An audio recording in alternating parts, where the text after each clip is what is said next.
1980 সালের সেই কালো দিন, সেই ভয়ানক হত্যাকাণ্ডের দিন, 8 জুনের সেই দিন শেষ হয়ে গিয়েছিল। কিন্তু মান্দাইয়ের দুঃস্বপ্ন তখনও শেষ হয়নি। আগুন ধীরে ধীরে নিভে গিয়েছিল, চিৎকার থেমে গিয়েছিল। হয়তোবা চিৎকার করার কেউ আর ছিলও না, কিন্তু যে নীরবতা নেমে এসেছিল সেটা ছিল আরও ভয়ঙ্কর। কারণ সেই নীরবতার ভেতরে লুকিয়েছিল অসংখ্য মানুষের শেষ মুহূর্তের গল্প। যারা বেঁচে ছিল তারা জীবিত থেকেও যেন মৃত্যুর মাঝখানে দাঁড়িয়েছিল। ধ্বংসের পর প্রথম সকাল, মান্দাই যে কালো ইতিহাস রচনা করেছিল। 8ই জুনের সেই ভয়ঙ্কর রাত পেরিয়ে যখন সকাল হলো, মান্দাই গ্রাম যেন আর আগের মতো ছিল না।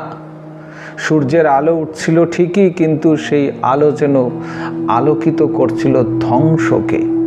চারিদিকে পোড়া বাড়ি, কালো হয়ে যাওয়া মাটির দেওয়াল, ধোঁয়ার গন্ধ তখনও বাতাসে ভাসছে। মৃতদেহ সংগ্রহ করা হচ্ছে, মাটিতে ছড়িয়ে ছিটিয়ে আছে অসংখ্য মানুষের নিথর দেহ। কেউ বাড়ির সামনে পড়ে আছে, কেউ রাস্তার পাশে পড়ে আছে, কেউ ছিন্ন দেহ নিয়ে পড়ে আছে, কারোর বা দেহ থেকে মস্তিষ্ক ছিন্ন হয়ে গেছে, কেউ আবার আগুনে পুড়ে অচেনা হয়ে গেছে। অনেকেই আহত অবস্থায় পড়েছিল। কেউ সাহায্যের জন্য ডাকছিল, কিন্তু সেই ডাক শোনার মতো আর কেউ ছিল না।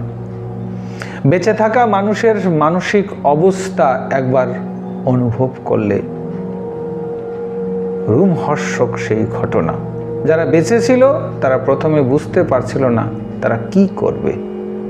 তারা চারিদিকে তাকাচ্ছিল, হতবাক হয়ে। স্তব্ধতায় ভরে গেছে চারিদিক, তারা যেন অসহায়।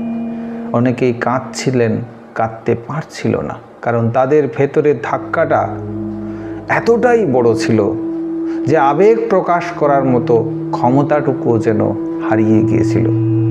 কেউ নিজের সন্তানকে খুঁজছিল, কেউ বাবা মাকে খুঁজছিল, কোনো সন্তান চিৎকার করে তার পিতামাতাকে খুঁজছিল, কেউ আবার স্বামী বা স্ত্রীকে খুঁজছিল।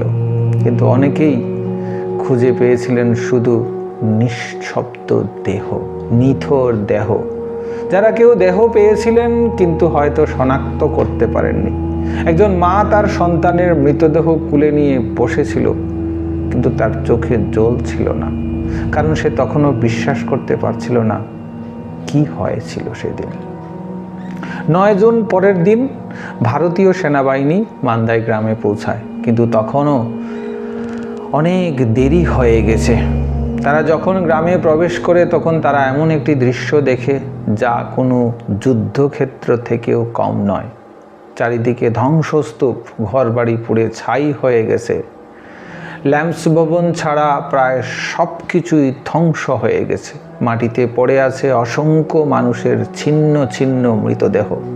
অনেক দেহ এমন অবস্থায় ছিল যে তাদের চেনা সম্ভব ছিল না।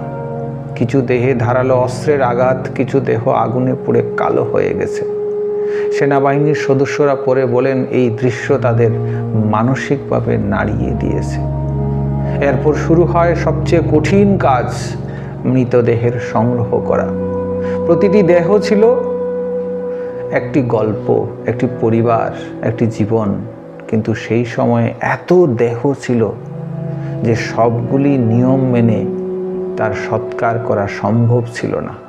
অনেক দেহ চিহ্নিত করা যায়নি। পরিবারের সদস্যরা অনেকেই তাদের আত্মীয় স্বজন বা পরিবারের লোককে বা প্রিয়জনকে শনাক্ত করতে অসমর্থ হয়। তারপর ঘটে এক নিঃশব্দ ট্র্যাজেডি, ত্রিপুরার সবচেয়ে বড় গণকবর। দেহের সংখ্যা এত বেশি ছিল যে একসাথে বহু দেহ কবরস্থ করা সম্ভব হয়নি বা শ্মশানে নেওয়া সম্ভব হয়নি। তার ফলে কঠিন পরিস্থিতি তৈরি হয় এবং অগভীর কবর খোঁড়া হয়, তার মধ্যে একাধিক দেহ রাখা হয়। এই প্রতিক্রিয়া ছিল অত্যন্ত কষ্টদায়ক, কারণ প্রতিটি দেহ ছিল এক একটি হারিয়ে যাওয়া জীবনের প্রতীক। একটি প্রতিবেদনে উল্লেখ করা হয় একটি কবর থেকে একটি হাত বেরিয়েছিল। এই দৃশ্য শুধু একটি ঘটনার নয়, এটা মানবতার ভেঙে পড়ার প্রতীক। যারা বেঁচে গিয়েছিল তাদের গল্প আরও বেশি ভয়ঙ্কর ছিল।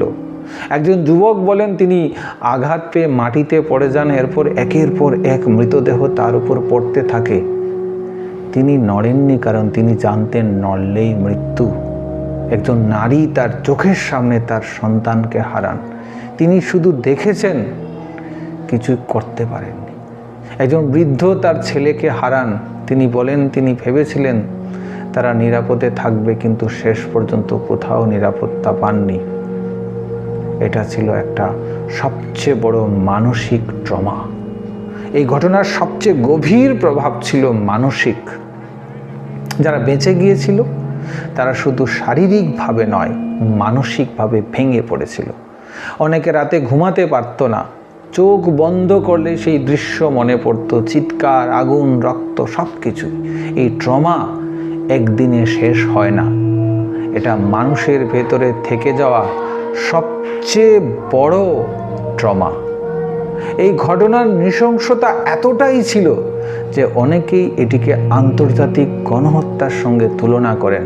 কিছু রিপোর্টে বলা হয় এটি ভিয়েতনামের মাইলাই হত্যাকাণ্ডের থেকেও ভয়ঙ্কর ছিল। যারা আহত ছিল তাদের পরে হাসপাতালে পাঠানো হয়, কিন্তু তারা যেন একটা জীবিত লাশ হয়েছিল। অনেকেই গুরুতর আহত ছিল, অনেকে বেঁচে গেলেও তাদের শরীরে সেই ঘটনার চিহ্ন থেকে যায়।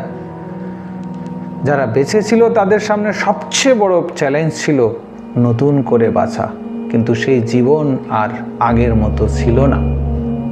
তাদের স্মৃতির মধ্যে সব সময় থেকে যাবে সেই দিন, সেই ভয়ঙ্কর দিন।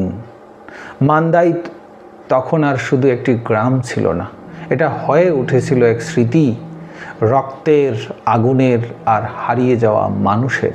কিন্তু এই ঘটনার প্রভাব এখানেই শেষ হয়নি। পরের অংশে আমরা দেখব কিভাবে এই সহিংসতা পুরো ত্রিপুরায় ছড়িয়ে পড়েছিল এবং যারা ঘটনার মূল নায়ক তারা কিভাবে তাদের মিলিটেন্ট অ্যাক্টিভিটিস থেকে তাদেরকে পলিটিক্যালাইজ করে পরবর্তী সময়ে একটা শ্বেত সন্ত্রাসের পরিস্থিতি তৈরি করা হয়েছে। এবং এই শ্বেত সন্ত্রাস কতদিন চলবে সেটা বোঝা মুশকিল। তাহলে আমাদের বিভেদ নয়, ঐক্যে বিশ্বাস করতে হবে এবং আমাদের ইতিহাস থেকে শিক্ষা নিতে হবে। আর ইতিহাসের শিক্ষা হচ্ছে প্রকৃত শিক্ষা, যে শিক্ষায় শিক্ষিত হলে একটা দেশ রক্ষা পায়, একটা জাতি রক্ষা পায় এবং অবশ্যই এই ইতিহাসের শিক্ষা মানবিকতাকে রক্ষা করে।